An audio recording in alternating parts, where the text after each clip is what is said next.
So that was fun.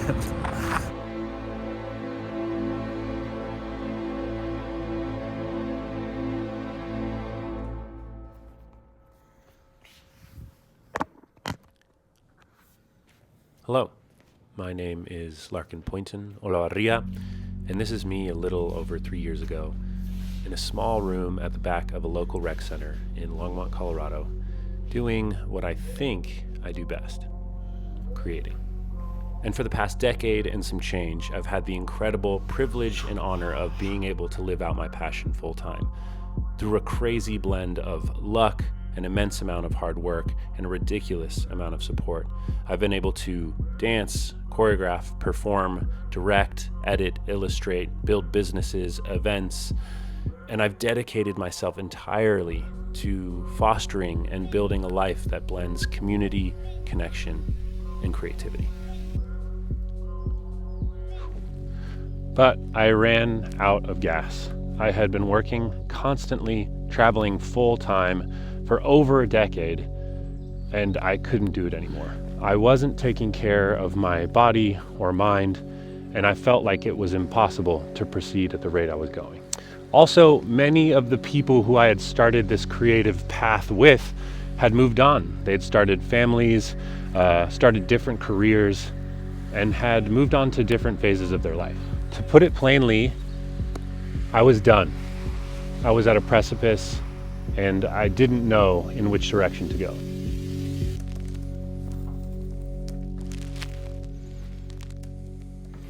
Good morning, and welcome to my bedroom on the morning of October 16th, 2023.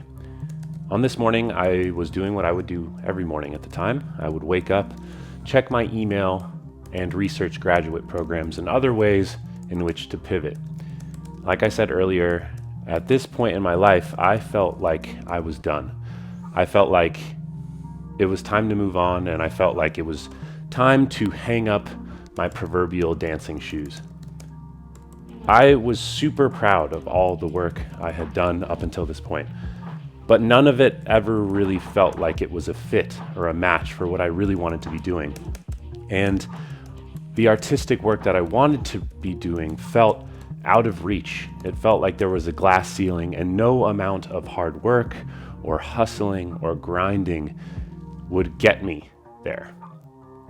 That is until this morning on October 16th, 2023, when I received an email from Javier Torres Lopez, the director of the Finnish National Ballet. Holy shit.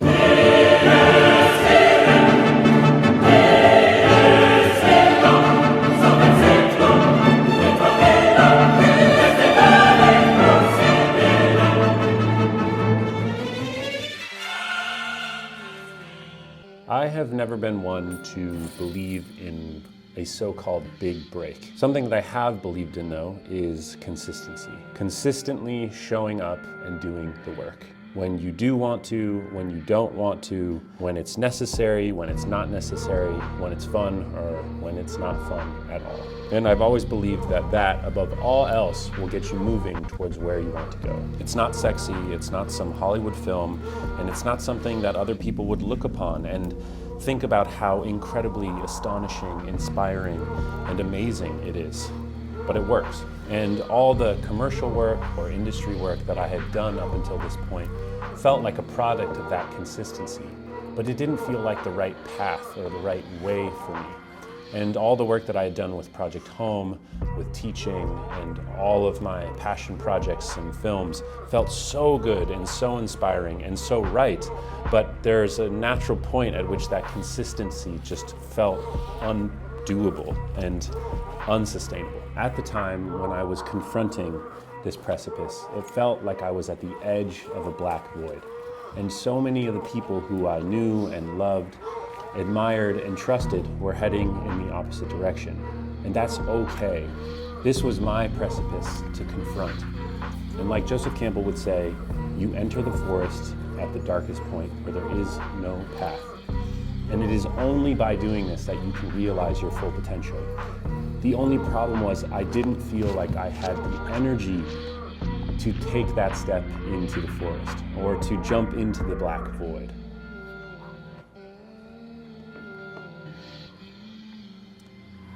And what I realize now is that big break that everyone speaks of is not an inflection point for success, but rather a literal break, a rest, a moment when someone outside of you sees more in you than you see in yourself. And when I received that email from Javier, someone who was outside of my community, who I admired deeply, saw something in me that I didn't and couldn't see in myself at the time. And all of this brings me right back here to another small little room. This one just 10 minutes away from the place where I was born, Elgeta, in the Basque Country.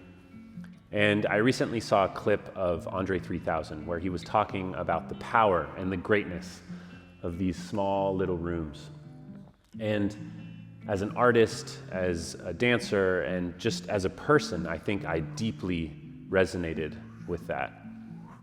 So much of my time is spent in these small little rooms.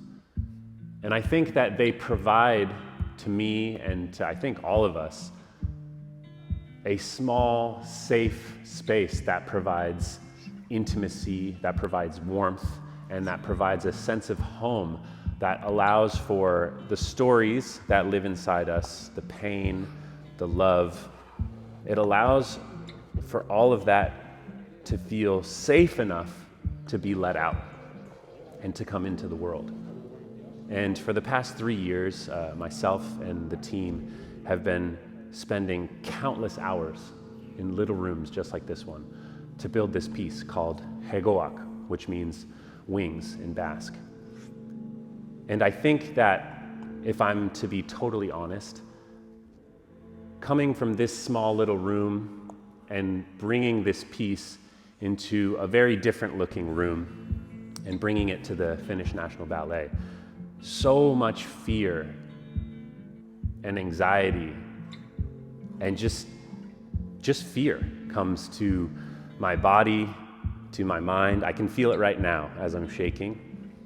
And I think that fear of what other people will think, will they appreciate that story? Will they like that story? Will they like me? Will they like us? I think in that fear lies a lot of depth, a lot of value. And I think that depth will help build and bring context and bring value to the piece and to other work that I hope to make in the future. And I think that after so many countless hours spent in these small little rooms, and to all the countless hours that will be spent in the future, I think that transition from one room to another is where so much of that energy and growth and depth lies. And here we are at the precipice, at the edge. Below lies opportunity, below lies a beautiful space and place. Below lies disaster. Below lies everything that could happen and can happen and will happen. And for the past 3 years, I have been building this piece, Hegoak. And this place is a huge inspiration and motivation for the piece. I'm at Erwarvitsa, which is a mountain just near my hometown of Elgeta in the Basque Country. And the story behind the piece, the ethos of the piece, has a lot to do with this amazing place. And for the past 3 years, I've been building this thing with an awesome and incredible team of people who I love, admire, and appreciate so much. And in 1 week, I will head to Helsinki and we will set the piece on the Finnish National Ballet. And after 2 months, the piece will premiere on April 24th, 2026 in Helsinki, Finland. Now, for me, this feels like a big moment. And though beyond the precipice is unknown, and I have no idea what will come of this piece of work, or what will come of this artistic path and artistic journey that I've been on and have taken. I think right now is a better time than any to just appreciate the unknown, to show gratitude to all of you and anyone who has supported me in this crazy, wild journey, and to just enjoy the unknown, enjoy the present, and to happily and terrifyingly move forward towards that precipice. So there's lots more to say, and I will leave that for later videos. Stories about the piece and about the people and about the process. But for now, we will end it here at this precipice, and that one will lead to another, which will undoubtedly lead to another. But yeah, just wanted to thank you all and wish us luck. We will do our best. Take care. I hope that you are well, safe, happy, and healthy, and enjoying a good meal, a good sleep, and hopefully some good food. Take care, y'all. Lots of love. Agur, ondo segi, eta eskerrik asko.